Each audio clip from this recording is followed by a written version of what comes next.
ಬರ್ತೀನಿ ಲಕ್ಷ. ಇವತ್ತಿನಿಂದ ಸಾರಿಗೆ ಸಂಚಾರ ಬಂದ್ ಆಗತ್ತಾ? ಸರ್ಕಾರದ ಸಂಧಾನ ಸಭೆ ವಿಫಲದ ಬೆನ್ನಲ್ಲೇ ಹೈ ವೋಲ್ಟೇಜ್ ಸಭೆ. ಸಾರಿಗೆ ನೌಕರರ ಜಂಟಿ ಕ್ರಿಯಾ ಸಮಿತಿ ಮೀಟಿಂಗ್.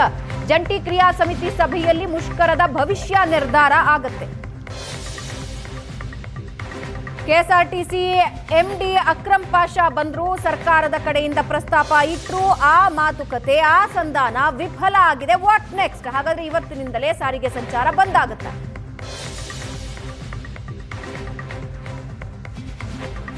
ಸಾರಿಗೆ ನೌಕರರ ಜಂಟಿ ಕ್ರಿಯಾ ಸಮಿತಿಯ ಹೈ ವೋಲ್ಟೇಜ್ ಮೀಟಿಂಗ್. ಮುಂದೇನು ಮಾಡಬೇಕು ಅಂತ ಸಮಿತಿ ಸಭೆಯಲ್ಲಿ ಮುಷ್ಕರದ ಭವಿಷ್ಯ ನಿರ್ಧಾರ ಆಗುತ್ತೆ. ಈ ಬಗ್ಗೆ ಇನ್ನಷ್ಟು ಡೀಟೇಲ್ಸ್ ಹಂಚಿಕೊಳ್ತಾರೆ ನಮ್ಮ ಪ್ರತಿನಿಧಿ ಮುತ್ತಪ್ಪ ನಮ್ಮ ಜೊತೆ ಸಂಪರ್ಕದಲ್ಲಿದ್ದಾರೆ.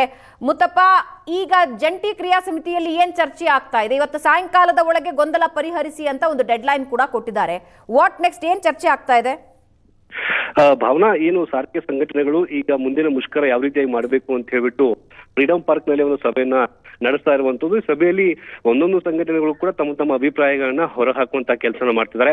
ನಾಳೆಯಿಂದಲೇ ಸಾರಿಗೆ ಮುಷ್ಕರ ನಾವು ಕರೆ ಕೊಡೋಣ, ಯಾರು ಕೂಡ ಬಸ್ ಹತ್ತೋದು ಬೇಡ ಅಂತ ಹೇಳಿ ನಿವೃತ್ತ IPS ಅಧಿಕಾರಿಯಾಗಿರುವಂತಹ ಭಾಸ್ಕರ್ ಅವರು ತಮ್ಮ ಅಭಿಪ್ರಾಯವನ್ನ ಹೊರಹಾಕಿದ್ರೆ, ಮತ್ತೊಂದು ಕಡೆ KSRTC ವರ್ಕರ್ಸ್ ಅಂಡ್ ಫೆಡರೇಷನ್ ಅಲ್ಲಿರುವಂತಹ ಮುಖಂಡರು ಸರ್ಕಾರಕ್ಕೆ ಒಂದು ಕಾಲಾವಕಾಶ ಕೊಡೋಣ, ಸರ್ಕಾರ ಸಚಿವರ ಜೊತೆಗೆ ಮಾತುಕತೆಯನ್ನು ನಡೆಸುವ ನಂತರದಲ್ಲಿ ನಾವು ಮುಂದಿನ ಒಂದು ತೀರ್ಮಾನ ಮಾಡೋಣ ಅಂತ ಹೇಳಿ ಮತ್ತೊಂದು ಸಂಘಟನೆ ಹೇಳ್ತಾ ಇದೆ.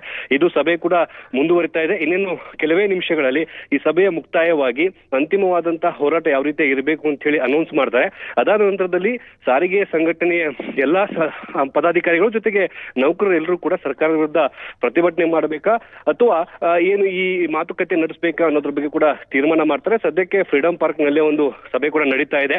ಈ ಸಭೆಯಲ್ಲಿ ಪ್ರತಿಯೊಬ್ಬ ಸಾರಿಗೆ ಮುಖಂಡರು ಕೂಡ ತಮ್ಮ ತಮ್ಮ ಅಭಿಪ್ರಾಯಗಳನ್ನ ಹಂಚ್ಕೋತಾ ಇದ್ದಾರೆ. ಎಲ್ಲಾ ಅಭಿಪ್ರಾಯಗಳನ್ನ ಸಂಗ್ರಹ ಮಾಡ್ಕೊಂಡು ಅಂತಿಮವಾಗಿ ತೀರ್ಮಾನ ಮಾಡ್ಕೋಬೇಕು ಅಂತ ಹೇಳಿ ಈಗ ನಿರ್ಧಾರ ಆಗಿರುವಂತದ್ದು. ಆದ್ರೆ ಇದುವರೆಗೂ ಏನು KSRTC MD ಅಕ್ರಮ್ ಪಾಷಾ ಅವರು ಕೂಡ ಸ್ಥಳಕ್ಕೆ ಬಂದಿದ್ರು.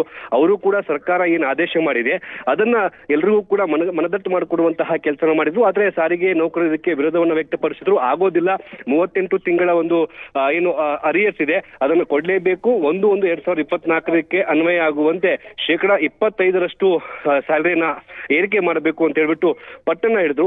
ನಂತರದಲ್ಲಿ ಅಲ್ಲಿಂದ ಹೊರಟಂತಹ MD ಅವರು, ನಾನು ಇದ್ರ ಬಗ್ಗೆ ಸರ್ಕಾರ ಜೊತೆಗೆ ಚರ್ಚೆಯನ್ನು ಮಾಡ್ತೀನಿ, ಸಾರಿಗೆ ಮುಖಂಡರ ಜೊತೆಗೆ ಸಭೆ ಮಾಡೋದಕ್ಕೆ ಒಂದು ದಿನಾಂಕವನ್ನು ಕೂಡ ನಾನು ನಿಗದಿ ಮಾಡ್ತೀನಿ ಅನ್ನೋ ಮಾತನ್ನು ಕೂಡ ಈಗ MD ಅವರು ಹೇಳಿದ್ದಾರೆ. ಆದ್ರೆ ಸಾರಿಗೆ ಸಂಘಟನೆಗಳು ಅಲ್ಲಿವರೆಗೂ ಕೂಡ ಯಾವ ರೀತಿಯಾಗಿ ಹೋರಾಟ ಮಾಡಬೇಕು ಅನ್ನೋದ್ರ ಬಗ್ಗೆ ಫ್ರೀಡಂ ಪಾರ್ಕ್ ನಲ್ಲಿ ಈಗಾಗಲೇ ಸಭೆಯನ್ನು ಕರೆದಿರುವಂತದ್ದು. ಸಭೆ ಕೂಡ ಆರಂಭವಾಗಿದೆ. ಕೆಲವೇ ನಿಮಿಷಗಳಲ್ಲಿ ಸಭೆ ಅಂತ್ಯಗೊಂಡು ಯಾವ ರೀತಿಯಾಗಿ ಹೋರಾಟ ಮಾಡಬೇಕು ಅನ್ನೋದು ಕೂಡ ಅನೌನ್ಸ್ ಮಾಡಲಿದ್ದಾರೆ. ಭಾವನಾ, ಸರ್ಕಾರದ ಮಟ್ಟದಲ್ಲಿ ಈಗಾಗಲೇ ರಾಮಲಿಂಗಾರೆಡ್ಡಿ ಅವರು ಒಂದು ಕ್ಲಾರಿಟಿ ಕೊಟ್ಟಿದ್ದಾರೆ. ಕೇವಲ 12 ತಿಂಗಳಂತ ಇತ್ತು, ನಾನು ಸಿದ್ದರಾಮಯ್ಯ ಅವರ ಮನವೊಲಿಸಿ ಅದನ್ನು 26 ತಿಂಗಳಿಗೆ ತಗೊಂಡು ಬಂದಿದ್ದೀನಿ ಅಂತ. ಆದ್ರೆ ಸರ್ಕಾರದ ಮಟ್ಟದಲ್ಲಿ ಈಗ ಏನ್ ಚರ್ಚೆ ಆಗ್ತಾ ಇದೆ? ಭಾವನಾ, ಈಗಾಗಲೇ ಸರ್ಕಾರ ತನ್ನ ಒಂದು ನಿರ್ಧಾರವನ್ನ ಆದೇಶದ ಮುಖಾಂತರವಾಗಿ ಪ್ರಕಟ ಮಾಡಿರುವುದು ನಮಗೆ ಗೊತ್ತಿದೆ. ನಿನ್ನೆ ಕೂಡ ಸರ್ಕಾರ 26 ತಿಂಗಳ ಹಿಂಬಾಕಿಯನ್ನು ಕೊಡೋದಕ್ಕೆ ಒಪ್ಪಿಗೆ ಕೊಟ್ಟಿದೆ. ಜೊತೆಗೆ 1/4/2025 ಅನ್ವಯ ಆಗುವಂತೆ ಎಷ್ಟು ಪ್ರಮಾಣದಲ್ಲಿ ಒಂದು ವೇತನವನ್ನ ಪರಿಷ್ಕರಣೆ ಮಾಡಬೇಕಂತ ಹೇಳಿ ಸಾರಿಗೆ ಸಂಘಟನೆ ಜೊತೆಗೆ ಸಭೆಯನ್ನ ಮಾಡ್ತೀವಿ ಅಂತ ಹೇಳಿ ಸರ್ಕಾರ ಈಗ ಅಂತಿಮವಾದಂತಹ ಆದೇಶನ ಪ್ರಕಟ ಮಾಡಿರುವಂತದ್ದು. 26 ತಿಂಗಳ ಹೊರತುಪಡಿಸಿ ಮತ್ತಷ್ಟು ಹೆಚ್ಚಿನ 38 ತಿಂಗಳಷ್ಟು ಹಿಂಬಾಕಿಯನ್ನು ಕೊಡೋದಕ್ಕೆ ರಾಜ್ಯ ಸರ್ಕಾರ ಒಪ್ತಾ ಇಲ್ಲ. ಯಾಕಂದ್ರೆ ಸರ್ಕಾರ ಕೂಡ ತನ್ನ ಒಂದು ಆರ್ಥಿಕ ಪರಿಸ್ಥಿತಿಯನ್ನು ನೋಡ್ಕೊಂಡೇ 26 ತಿಂಗಳು ಅಂತ ಹೇಳಿ ಅನೌನ್ಸ್ ಮಾಡಿರುವಂತದ್ದು. ಆರಂಭಿಕ ದಿನದಲ್ಲಿ ಅಂದ್ರೆ ಸಿದ್ದರಾಮಯ್ಯನವರು ಮತ್ತೆ ಅನಂತ ಸುಬ್ರಾಯ್ ಅವರು ಒಂದು ಸಭೆ ಮಾಡಿದಾಗ ಕೇವಲ 14 ತಿಂಗಳ ಒಂದು ಹಿಂಬಾಕಿಯನ್ನು ಕೊಡ್ತೀವಿ ಅಂತ ಹೇಳಿ ಮಾತುಕತೆ ಆಗಿತ್ತು. ಅದಾದ ನಂತರದಲ್ಲಿ ಸಾರಿಗೆ ಸಚಿವರು ಸಾರಿಗೆ ಸಂಘಟನೆಗಳು ಒಪ್ಪಿಕೊಳ್ಳೋದಿಲ್ಲ, ಹೀಗಾಗಿ 26 ತಿಂಗಳು ಮಾಡೋಣ ಅಂತ ಹೇಳಿ CM ಅವ್ರನ್ನ ಮನವರಿಕೆ ಮಾಡುವ ಮೂಲಕ 26 ತಿಂಗಳನ್ನ ಆದೇಶ ಮಾಡಿದೆ. 26 ತಿಂಗಳು ಬೇಡ ಅಂತೇಳಿ ಸಾರಿಗೆ ಸಂಘಟನೆಗಳು ಹೇಳ್ತಿರುವಂತಹ ಕಾರಣಕ್ಕಾಗಿ ರಾಜ್ಯ ಸರ್ಕಾರ ಈಗಿರುವಂತಹ ಪರಿಸ್ಥಿತಿಯಲ್ಲಿ 26 ತಿಂಗಳು ಬಿಟ್ಟು ಮತ್ತಷ್ಟು ಹೆಚ್ಚಿನ ಹಿಂಬಾಕಿಯನ್ನು ಕೊಡುವಂತಹ ಸಾಧ್ಯತೆ ಇಲ್ಲ. ಸಾರಿಗೆ ಸಂಘಟನೆ ಜೊತೆಗೆ ಮಾತುಕತೆಯನ್ನು ನಡೆಸುವಂತಹ ಸಾಧ್ಯತೆ ಹೆಚ್ಚಾಗಿರುವಂತದ್ದು. ಒಂದೊಮ್ಮೆ ಏನಾದ್ರೂ ಸಾರಿಗೆ ಸಂಘಟನೆಗಳು ಏನಾದ್ರೂ ಮುಷ್ಕರಕ್ಕೆ ಕರೆ ಕೊಟ್ಟರೂ ಸಹ ಸರ್ಕಾರ ಪ್ಲಾನ್ B ಅನ್ನ ಇಟ್ಕೊಂಡಿರುವಂತ, ಅಂದ್ರೆ ನಾಳೆ ಏನು ಸಾರಿಗೆ ಸಂಘಟನೆ ನೌಕರರು ಎಲ್ಲರೂ ಕೂಡ ಪ್ರತಿಭಟನೆಗೆ ಹೋದಾಗ ನೂತನವಾಗಿ ನೇಮಕ ಆಗಿರುವಂತಹ 2000 KSRTC ಸಿಬ್ಬಂದಿಗಳನ್ನ ಇಟ್ಕೊಂಡು KSRTC ರನ್ ಮಾಡೋದು. ಈಗಾಗಲೇ ಎಲೆಕ್ಟ್ರಿಕಲ್ ಬಸ್ಗಳಿದ್ದಾವೆ, ಆ ಒಂದು ಎಲೆಕ್ಟ್ರಿಕಲ್ ಬಸ್ಗಳನ್ನ ಬೆಂಗಳೂರಲ್ಲಿ ರನ್ ಮಾಡೋದಕ್ಕೆ ಸರ್ಕಾರ ಪ್ಲಾನ್ B ಅನ್ನು ಕೂಡ ಇಟ್ಕೊಂಡಿರುವಂತದ್ದು. ಸದ್ಯಕ್ಕೆ ಸರ್ಕಾರ ತನ್ನ ಒಂದು ಪರಿಸ್ಥಿತಿಯನ್ನು ನೋಡಿಕೊಂಡು 26 ತಿಂಗಳ ಹಿಂಬಾಕಿಯನ್ನ 1/4/2025 ಜಾರಿಯಾಗುವಂತೆ ಎಷ್ಟು ಪ್ರಮಾಣದಲ್ಲಿ ವೇತನ ಪರಿಷ್ಕರಣೆ ಮಾಡಬೇಕು ಅಂತ ಚರ್ಚೆ ಮಾಡ್ತೀವಿ ಅಂತೇಳಿ ಆದೇಶ ಮಾಡುವಂತದ್ದು. ಭಾವನಾ, ಎಸ್, ಧನ್ಯವಾದ ಮುತ್ತಪ್ಪ.